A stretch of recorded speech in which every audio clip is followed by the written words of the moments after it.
started playing the harp when she was 7 years old, and she's from San Francisco. She graduated from Stanford University and then went on to her Conservatory of Music. So right now I won't say too much. She'll introduce herself later. And I would like you to welcome Ana Maria Mendieta.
Thank you so much. Thank you for being here. And I'd like to thank Father Anthony, Father Antonio, and Our Lady of Fatima Parish for having me. So I appreciate it very much. I had the pleasure of attending daily Mass here for several months last year, and I found that this is really one of the most special parishes that I've ever been to. And I've been to many churches. There's very special glow and abundance of the Holy Spirit here in this parish, and you can feel it right away. And so it is a great honor to be here with all of you today. Now, we're going to have a program that's going to incorporate everything. Originally, the program was planned to be a Christmas concert, so we're going to begin with some Christmas music, but we're going to transition into other music as well. So music that will be from my CDs, like the Broadway album and the Tango album, and some sacred music as well. The first piece was the Carol of the Bells. It's from Ukraine. And originally, it was composed to be welcoming the new year. So originally, it was to celebrate the new year, and children would go door to door in the Ukraine. Just like we would during Halloween, they would do this for the new year, and they would sing for the families. And with this particular piece, it was about a swallow that would fly from house to house, greeting the family and bringing joy and prosperity for the entire year. So I'd love to share with you other favorites of mine. The next piece goes way back. In fact, just to tell you a tidbit about the harp is one of the oldest instruments that we have. And every country wants to claim they invented the harp, but we really don't know for sure. We do know it's one of the oldest instruments that we have. And probably one of the most beloved pieces is Greensleeves. And that was converted into a Christmas carol called What Child Is This?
share a few tidbits about the harp as we go along. As you noticed, you probably have seen that I have pedals behind the harp.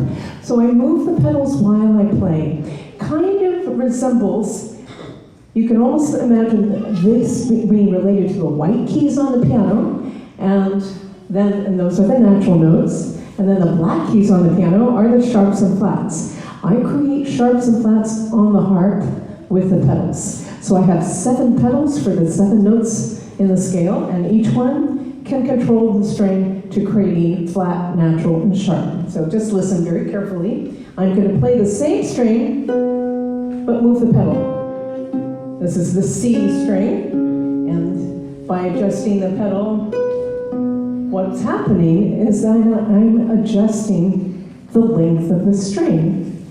So the way the harp works, there are pedals that are connected to the rods inside this column, and they control these discs above the strings. So it goes along with the theory that the longer the string, the lower the tone, and then the shorter the string, the higher the pitch. So I'm changing the length of the string with the pedals when I move them.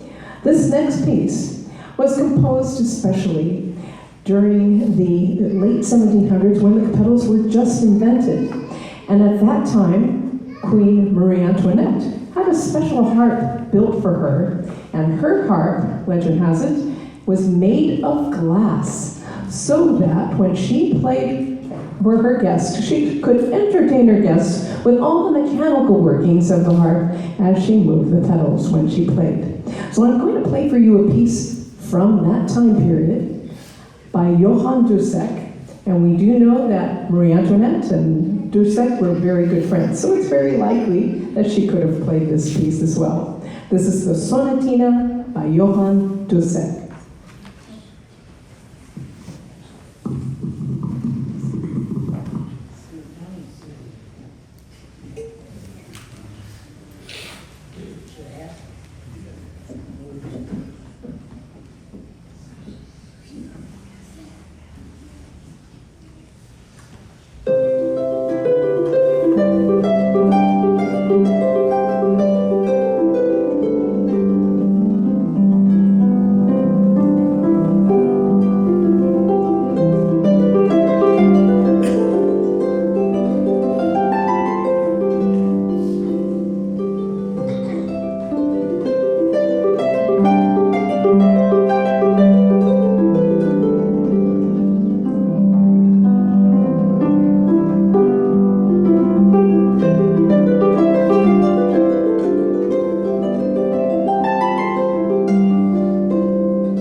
Now, during the holiday season, how many of you like to go to see the ballet and see the Nutcracker?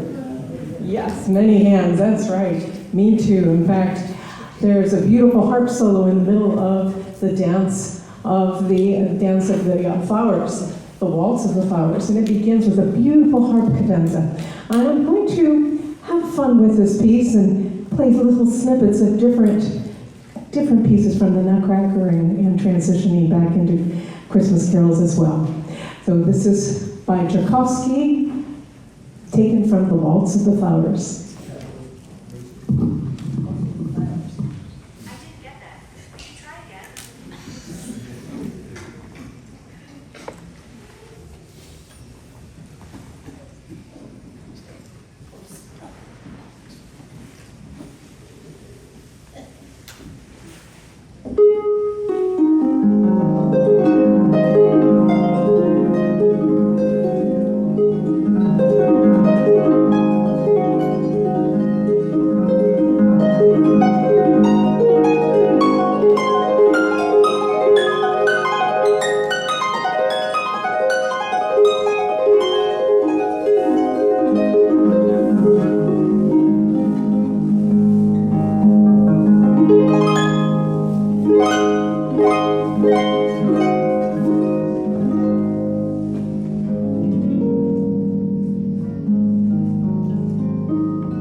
Now, during the holidays, it was a tradition in my family to watch The Sound of Music.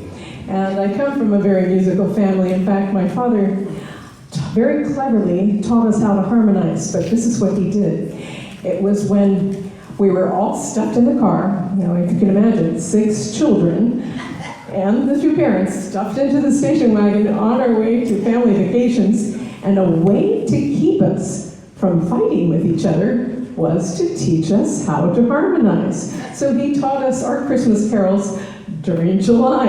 And so when Christmas came, we were ready. And to this day, we still remember our harmonies, and we get together for Christmas time to sing Christmas carols throughout the neighborhood. So I'd love to share this with you. This is from the Sound of Music. This is the title song. And it is about a Catholic family as well. So it's a beautiful story.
This piece comes from the 1950s. And to share a little bit about the harp, this piece was composed by a harpist, and it was one of the few pieces that made it to the top 10. It was sung and made popular by the Platters. It's called Ebb Tide by Robert Maxwell.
Thank you very much. Thank you. I'd like to share with you a piece from the classical side, also describing water. This is by Claude Debussy. Debussy was a composer of the earlier part of the 20th century, and his style of composing was very unique. He and Ravel were a part of a special group called the Impressionists. The Impressionist musicians and composers were very much like the Impressionist artists of the day. So probably it would be best to describe the art, and then it would make sense with the music. The Impressionist art was very unique in that the artists painted with swashes of color, and such that if you were up close, you couldn't really tell what the figures were. You couldn't really see what a step back, and then from far away, the images would come to life. Well, the composers of that same period composed in the same manner. They composed with musical colors, tonal colors, to describe a scene. And this is a beautiful piece by Claude Debussy called En bateau, which means in the boat. When you listen to the music, I want you to listen to how descriptive the music is. You could feel the sway from side to side and imagine floating along a river in France. And when you're listening, listen to how the composer leads the boat further along the river, and listen for when the boat reaches rockier waters and you'll feel the splash of the waves and feel that bounce. And then listen for when the boat reaches calmer waters again at the very end. It's a beautiful piece. This is one of my favorites. It's En bateau by Claude Debussy.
Thank you very much.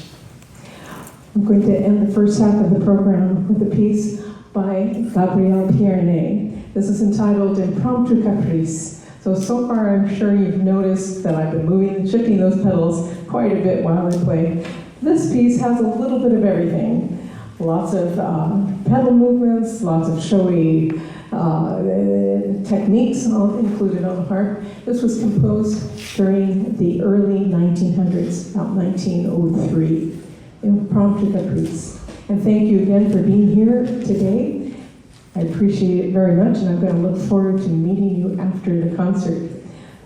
One moment, and we're going to have the also a raffle during intermission, I understand. So I'll let Francis describe that as well.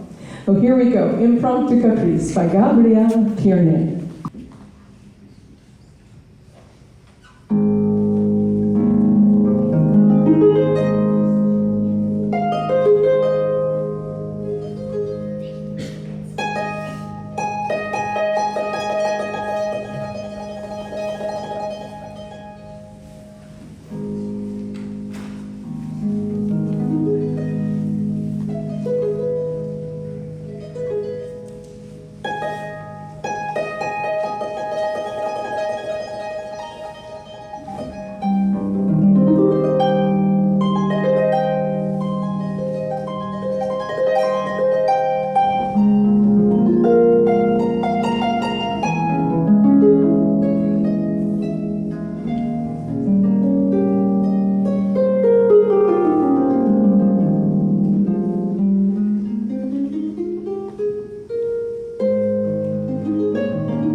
we've talked a little bit about what the harp could do, but I would love to play for you a piece that was composed just to demonstrate all the different sound effects and techniques that can be created on the harp. It's called Chanson de la Nuit, which means Song in the Night, by Carlos Salcedo. It was composed in 1927, and at that time, it actually shocked audiences because it had a harp doing things that nobody had expected it to do. So what I'm going to do is I'm going to demonstrate a few things to watch and listen for. Most of the time, I play right in the middle of the strings where I can give really a very warm, relaxed tone. And then let me put the pedals into the key of C. Hold on. There we go.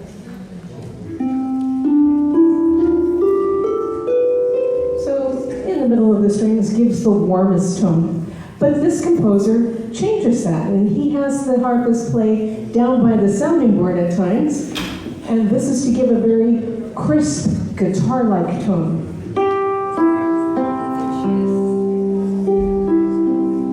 Can you tell the difference? Yes. And then you saw me play harmonics during the Carol of the Bells and during En Bateau. Harmonics are a particular technique. This is what the string would normally sound like. A harmonic would be plucked a little differently.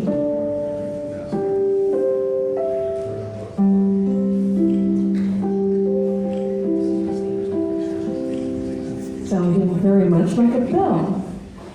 Now, probably the most famous sound effect created on the harp is a glissando. Now, with the pedals, I can give the impression of a certain key by doubling certain notes. So now, there we go. A nice glissando. But this composer changes that too. He has the harpist playing with the nails, the back of the nails. And he enjoyed calling this the falling hail effect. And he saves that for the very end. Well, this piece is full of a lot of surprises, so I don't want to give them all away. You're just going to have to watch and listen. And I do want to say that even the hand gestures were a part of the composer's intention, a part of the performance of the piece. Here we go, Song in the Night by Carlos Salcedo.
right, we're going to go back to Broadway now with something from Cats. This is Memory.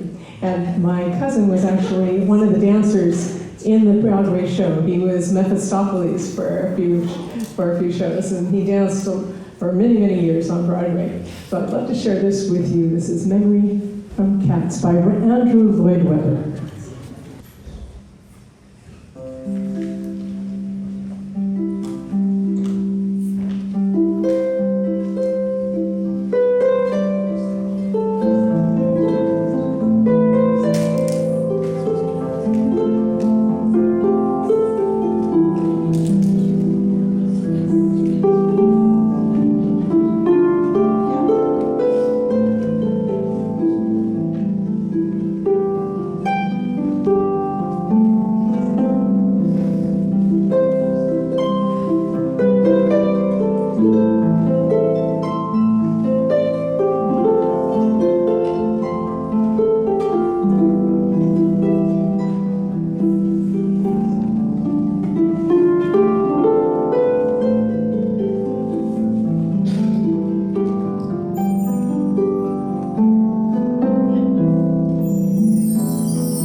very much.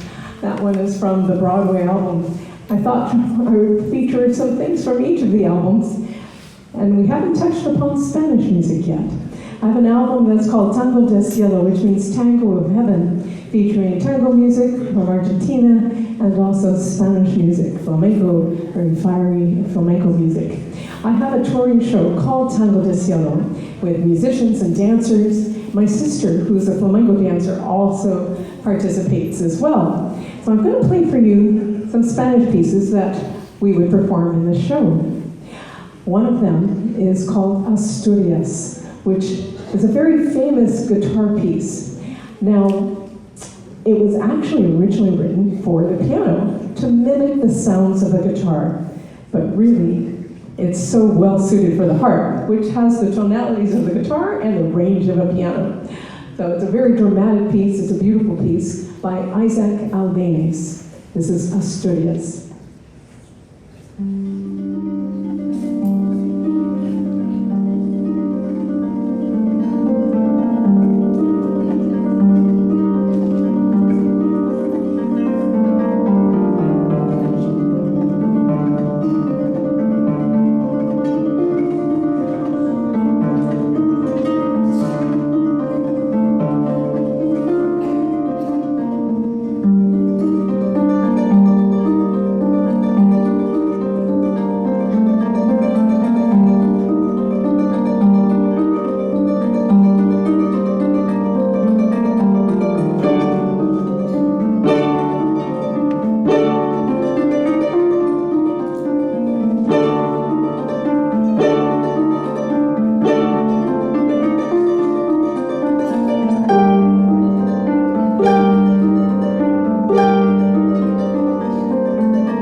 I'd like to play for you a piece by Astor Piazzolla, who is known for his tangos, but what is something that's more secret, more hidden, is he's got this beautiful treasure, Ave Maria, that he dedicated to Mary. So I'd love to play this for you. And it is on my album as well, and it's also on the Marian album too. This is Ave Maria by Astor Piazzolla.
Going to end the program with a couple of very Spanish pieces.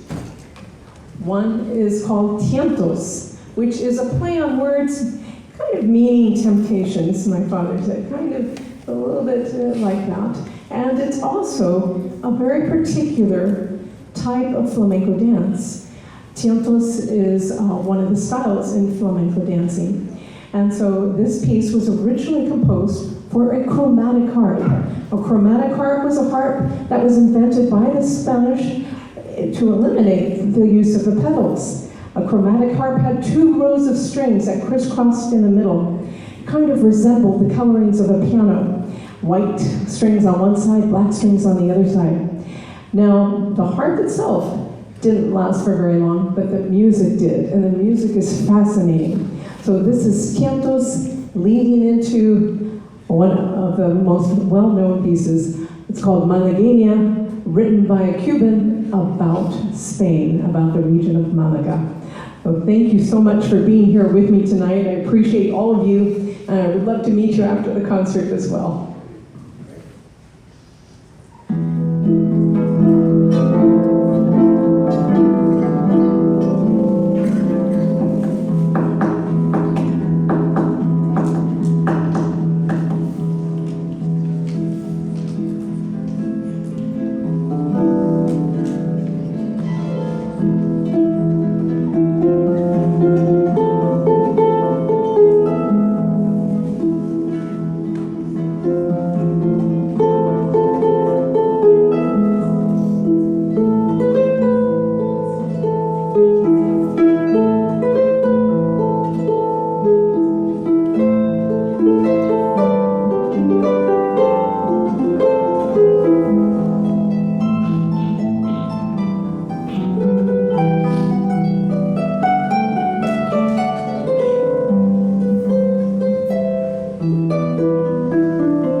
you.